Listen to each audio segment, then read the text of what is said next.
And I've known Dave for, well, golly gee, was since the mid-'90s. And I know he's a voice actor and animation stuff. But we did a stage play together, actually, a staged reading of a play, a music. No, I'm sorry, it wasn't a musical, it was a straight play. It was just a play, right? So I've known him, but didn't know some of the other people. And the most recent BlizzCon, I also had the pleasure of meeting Allie Hillis, who's in StarCraft, and Josh. He plays my son, Valerian. Josh Keaton, is that right? Keaton name? Anyway, so with the community overall, I look forward to more encounters with the community.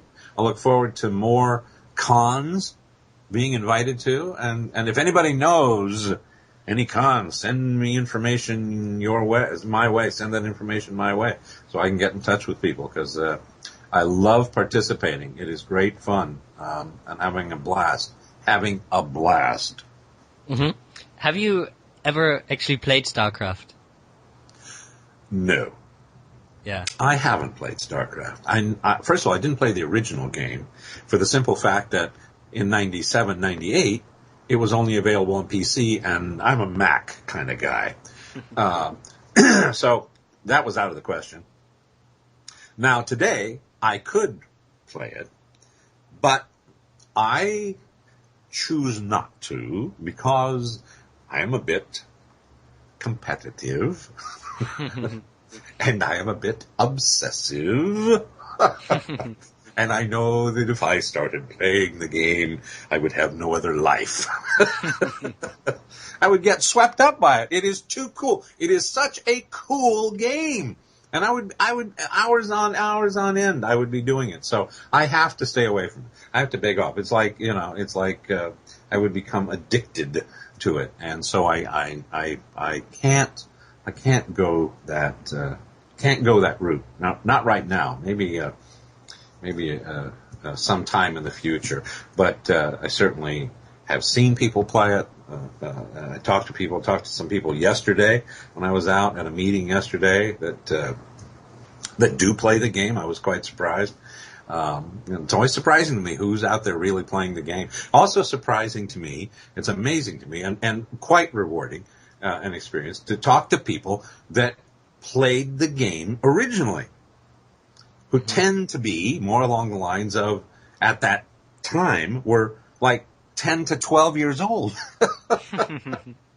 It was a big game with the not quite teen crowd, I don't know what the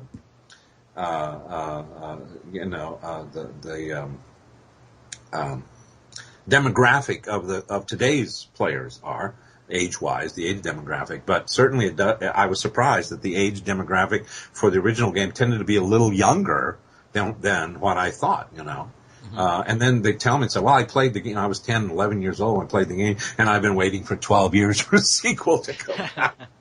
And now I'm 23. So that's cool. That's really, really cool, yeah. All right. I always do this, so let's see. This is a very, very random question. Okay. And I'm going to jump right into it. What would you do if left alone on planet Char, facing a horde of Zerglings, with only a fully loaded Gauss rifle, a picture of Jim Raynor, and a pen? What would I do? Well, since I am not a good MacGyver, I would just write my will on the back of his picture. That's a good answer.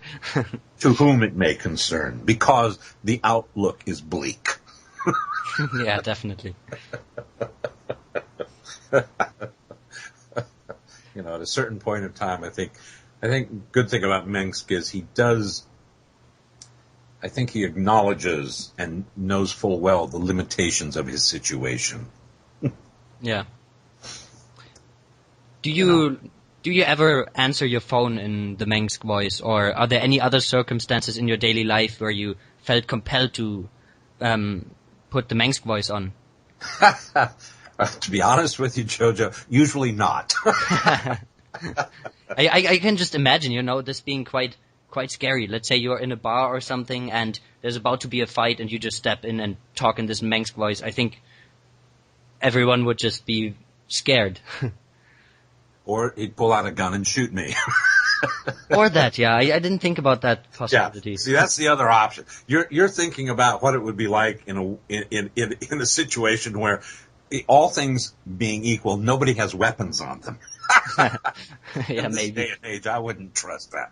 So that's why you would never find me as an actor or ever mistaking my real place in life, which is not to interfere.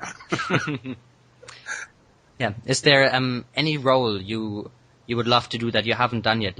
May it be in theater, may it be for film, may it be in a video game. Is there anything you really want to do as an actor that you didn't have the chance to do yet? Oh, yes. Sure, there are. And there are things that I've had a chance to do that I want to do again. And I've come close to doing again. They're pretty much all on stage. I mean, because I don't know of a film role that's out there that I would want to do, because I don't know what films are being, written and so on. And the same thing with TV series. So I think of a role I want to play, that's always going to come back to the stage. And a lot of roles I haven't had the good fortune to do, and I'm too old to do them now, sadly. But a couple of that I can do now at this age. I don't know. Years ago, I thought I would have had the chance to do them. I don't know. I've come close to one of them. But when I was young and starting out at Juilliard, and then later in a different play, but the same character, at the Houston Shakespeare Festival as a guest artist, I played Falstaff. I played the role of Falstaff. I played Falstaff in an adaptation of Shakespeare's Henry IV Parts 1 and 2, with a little bit of Richard III thrown in and stuff, by an actor and scholar, Shakespearean scholar, wonderful actor, old friend. His name is Dakin Matthews. He has a wonderful part in the new Coen Brothers film, True Grit. Anyway, one of the reasons why I got accepted to Juilliard actually was to play that Falstaff in that. And I've always wanted to come back and do Falstaff again. That adaptation, by the way, is an adaptation that was used in many other theaters over the years, with other people that I know well playing the role, because they have much bigger names than I did. For example, at San Diego's Old Globe Theater, they did a production of this, and John Goodman played Falstaff. Just a few short years ago, they did a version of it. They did it at Lincoln Center in New York City, and Kevin Kline played Falstaff. Interesting to note, I think Kevin threw in a cast for a few things that were in the production. I did because, of course, he saw me do the production when I was a student at Juilliard. So Falstaff, and I could do that. That I really do want to tackle Falstaff again. Specifically in the Henrys, not in Merry Wives. Merry Wives is fun, but it's very light and fluffy and frothy. And my vision of Falstaff is much closer to the Orson Welles vision, which Welles did in a film that one can not even legally find these days, called Falstaff or The Chimes at Midnight, a film he took like 8 years to make. Mm-hmm. It's in black and white. It's a brilliant film. Anyway, I must say that John Houseman, in his critique of us way back when I was like 23 years old, and I did Falstaff, in the critique in front of the class, he compared me favorably to Orson Welles and Falstaff. So that was very impressive to me way back then, and still is today. So that's one role that I would really love. And the other one is a role that I actually first saw performed live at the Edinburgh Festival in 1971. And was a production of, and the role is also the title of the play. It's a Shakespeare play also. And it was a play that I was involved in my very first professional production of a play. Ironically, the title role being played by the same actor that voices Darth Vader, James Earl Jones. That was in New York Shakespeare Festival in Central Park in 1973. And I had first seen the play 2 years earlier in 71 at the Edinburgh Festival, and that would be King Lear. I saw it by the Prospect Theatre Company with Timothy West playing King Lear.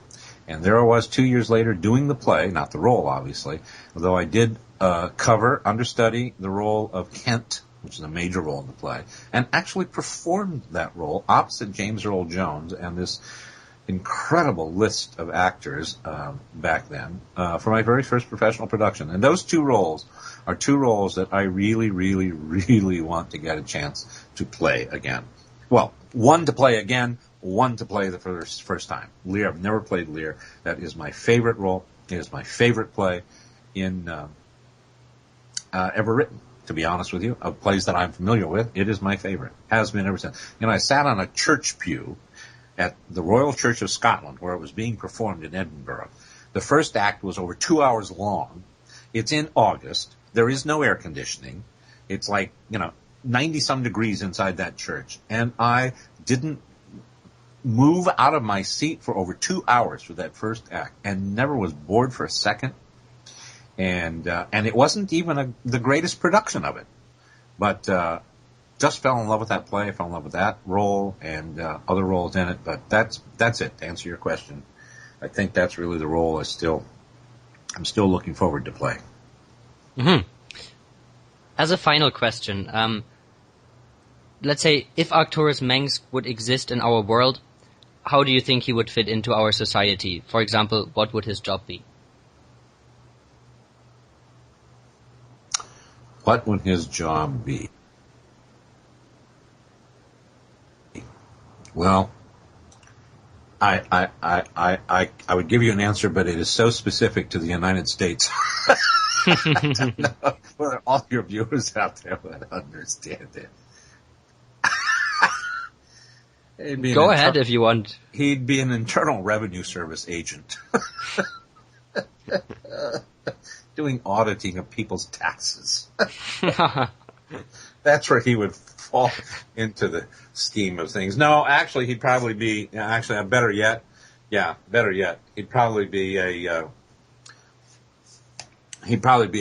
CEO of one of the largest health insurance corporations in this country. I'm getting political now. Oh no, I shouldn't do that. Okay. I don't know. I don't think, in truth and reality, if he were out there, obviously, he'd be hard pressed to have a place, really. But if he were, in today, and I mean, I'm serious, it would be something like that. That's truly where he would be, Mm-hmm. And I'm thinking in terms of the United States, he'd be plopped down in some other country. He'd be a dictator, let's face it, that's what he'd be doing, if he could get to work. All right. Thank you very much for your time, and I really enjoyed this interview. I think we've established that the guy behind Arcturus Mengsk is not nearly as evil as his character. Are there any shout-outs or last words you would like to say? No, just shout out to all my fans, and I don't know if you have a thing to post on there, if you have the ability to, but certainly would like to urge all the fans to go to my Facebook fan page, which is if you're on Facebook, it's easy to find.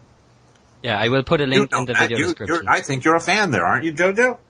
Of course, I am a fan there, and I will put a link in the video description so all of you guys can follow James Harper or Arcturus Mengsk on Facebook. All right.